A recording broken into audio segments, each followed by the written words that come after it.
Okay. Well, you know, if Douglas was taken for Philip Larkin, probably I should have been taken for Jake Balokowsky. So I hope that one of these days a shop assistant will ask me, are you Jake Balokowsky? Yes, yes, at your service, madam.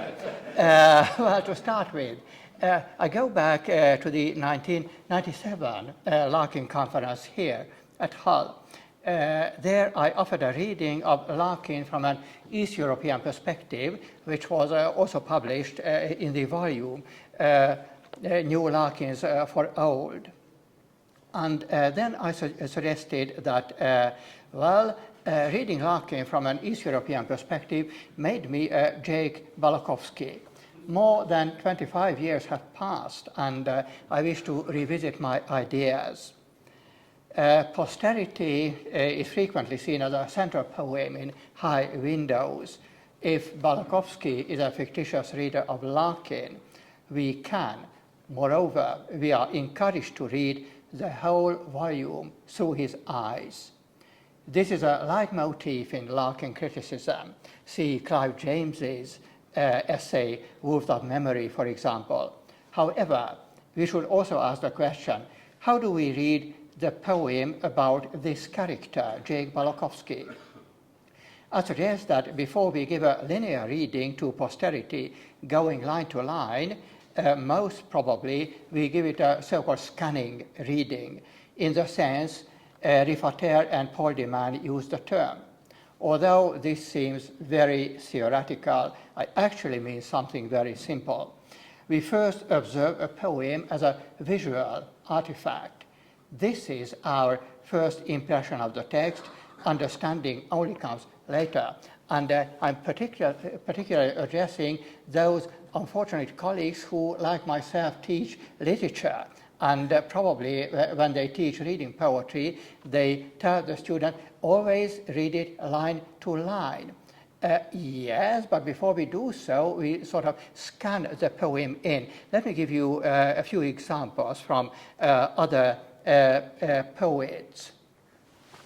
This is the beginning of Tony Harrison's famous poem entitled Them and Us.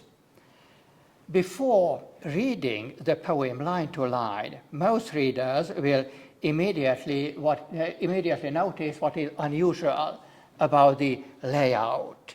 One is surely surprised by the use of phonetic symbols in the title, the Greek letters in the first line, the capital letters in line 4, and so on. All these before you would start reading the poem line to line in a linear order. Or, how do you read Edwin Morgan's poem, Message Clear? These are just a few lines of it. Now, which is the line that you would read in the first place? Probably the last one.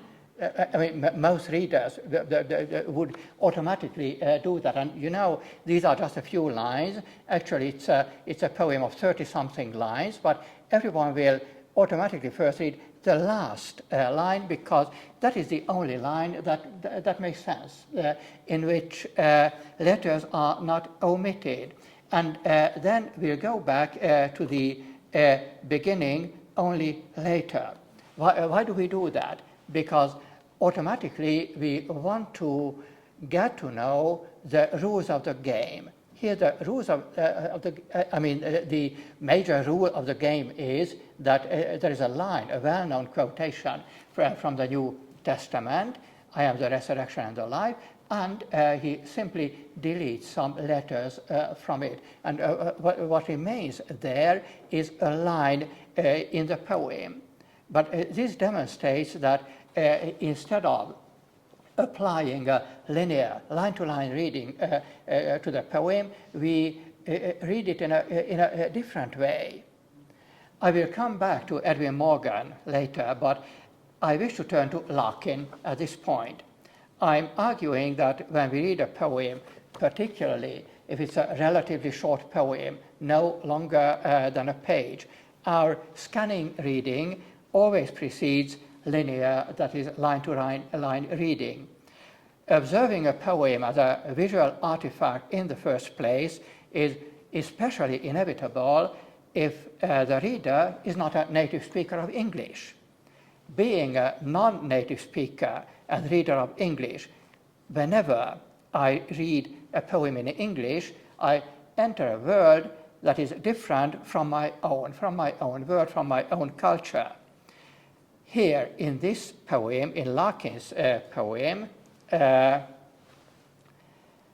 I first of all notice a conflict between two English-speaking cultures, two English-speaking countries, Britain and the United States. And this observation largely determines my reading of the poem, although I'm also aware that the conflict represented in the poem is much more complex. So it's not simply a conflict between British values and American values, but let me not talk about that now. If there is anything we can refer to as a basic principle of movement poetry, that is probably an intense presence of the experience behind the poem. Probably even Blake Morrison would agree with that. Yesterday he mentioned that the movement is actually a deceptive term. That was not a movement, it's a critical construct. However, I think one common denominator is the importance of experience. That's equally important in Larkin, Tom Gunn, and the other movement poets. However, I, as a reader of the poem, can only form an idea of the experience behind the poem through the text. The text is there for me to read. Well, I mentioned the importance of linear scanning reading as opposed to linear reading here. What if we apply this scanning reading here? That is to say, we only have a look at the text as a visual artifact.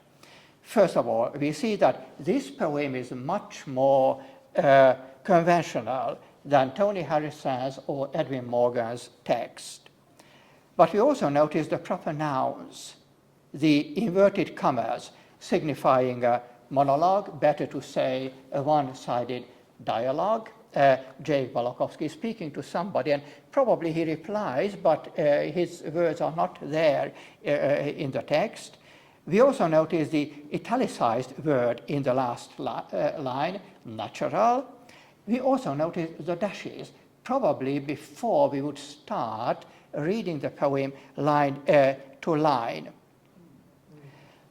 The dashes I mentioned, formally speaking, these dashes are similar to the famous dashes in Emily Dickinson's poetry. One of the few poets Larkin really appreciated and admired. All these features in the text strike us earlier than line-to-line reading would start. This means that we learn a number of elements from a possible meaning at first seeing this page of High Windows. We realize that it has a fictitious character, Jake Balokowsky.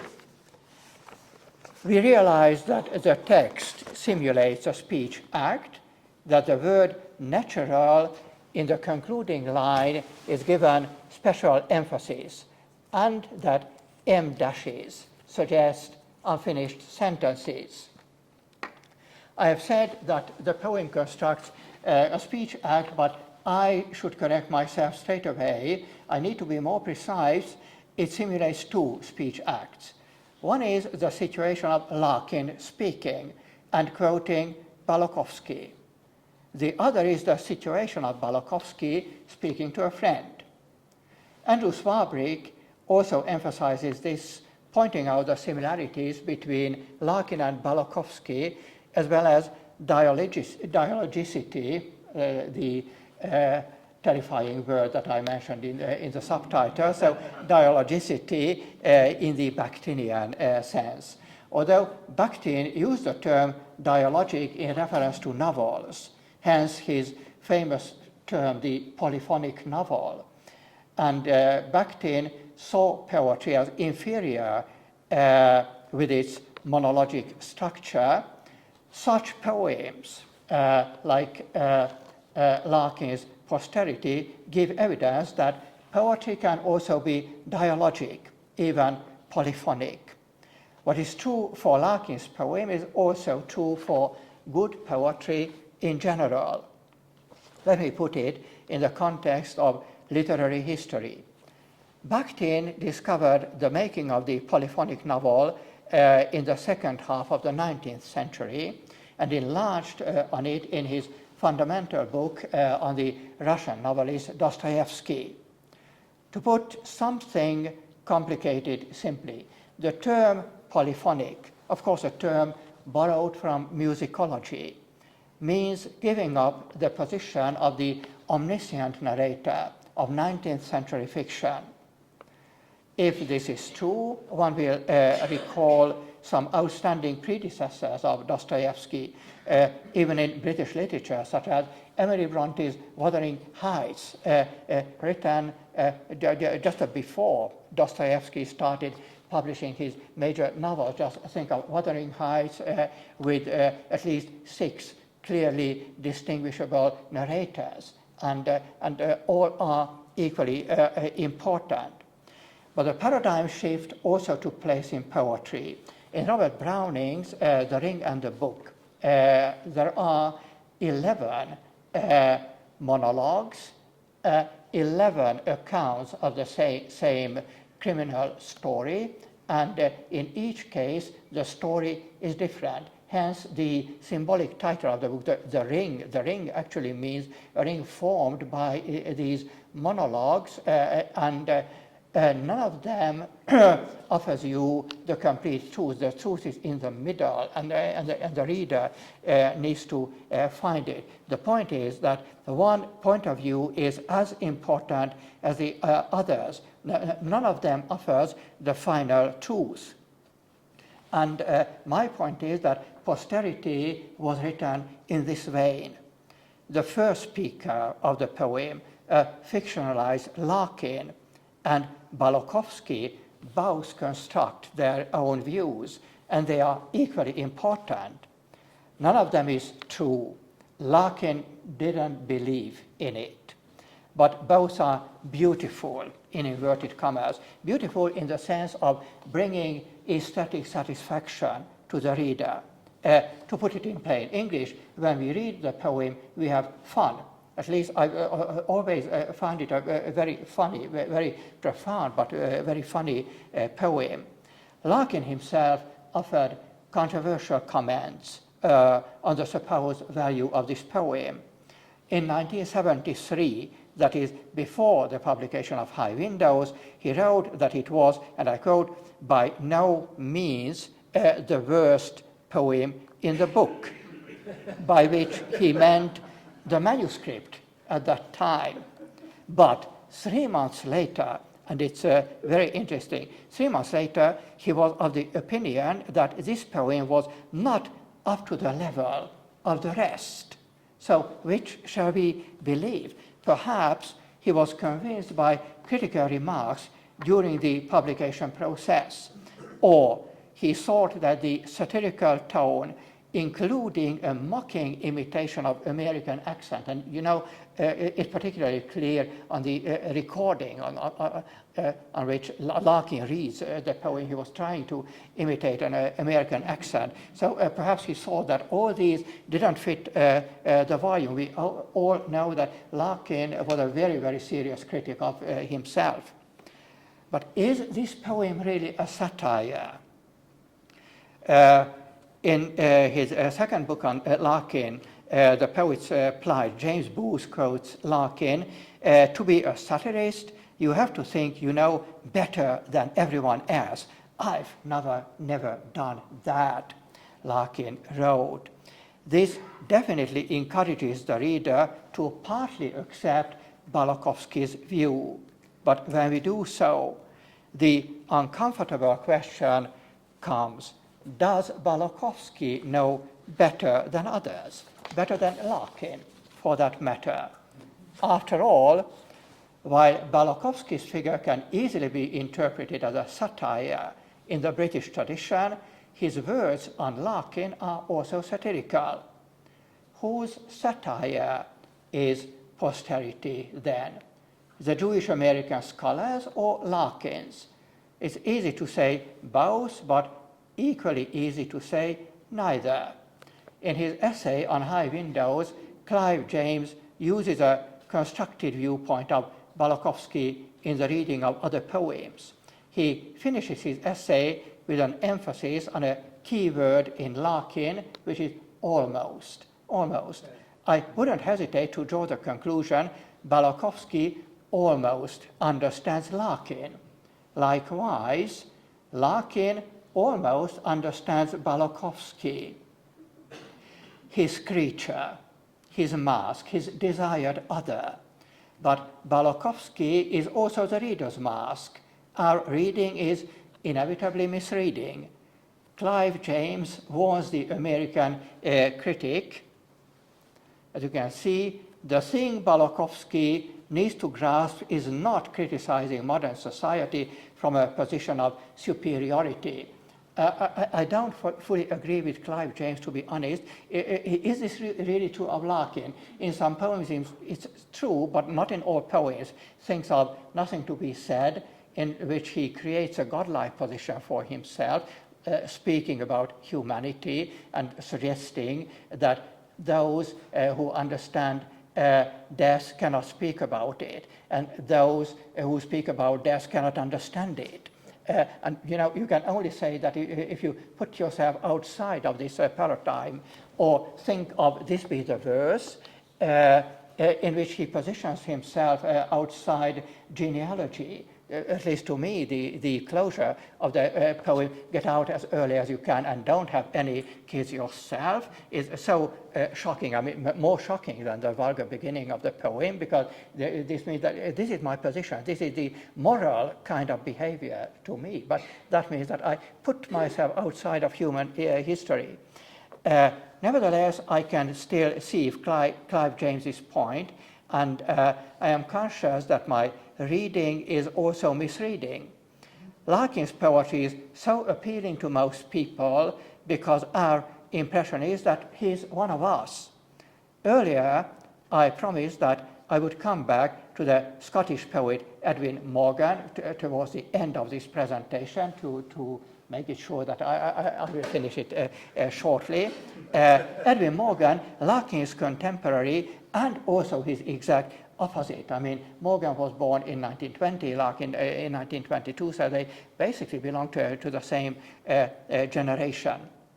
In a poem published in 2002, that is much later than Larkin died, Morgan refers to a poem by Larkin. Look at that. The poetry of departures, jolts, grinds, judders, winds, pounds, climbs, and then you have alone to get on with your life. Larkin's major poem, Poetry of Departures, written almost half a century earlier, makes this point. We all hate home and having to be there. I detest my room, especially chosen junk, the good books, the good bed, and my life in perfect order. Is it Larkin's poem that jolts, grinds, judders, winds, pounds, climbs? In Morgan's reading, it is. Whereas Larkin declares that he has no choice but to accept his own hated home and life, Morgan transforms himself into a demon and looks upon the human world from a non-human perspective, dislocating the movement poet's perfect order. Did Edwin Morgan also become a Jake Balokowsky? He surely did when he misread Larkin's poem. However, if we consider the two life works as parallel streams in 20th century British poetry, they enter into dialogue with each other. From my special point of view, they signify the richness and plurality of British poetry in the second half of the 20th century. This is another meaning of Bakhtin's polyphony and dialogicity. Clive James finished his essay with a reference to the last poem of High Windows, The Explosion, and suggested that Larkin almost believes in the reality of the vision in the closure, the resurrection of the dead husbands. I think another meaning can also be constructed, namely, the vision is only a vision. And this is my last slide. I highlighted wives' saw at the beginning, because I think you can also put an emphasis on that.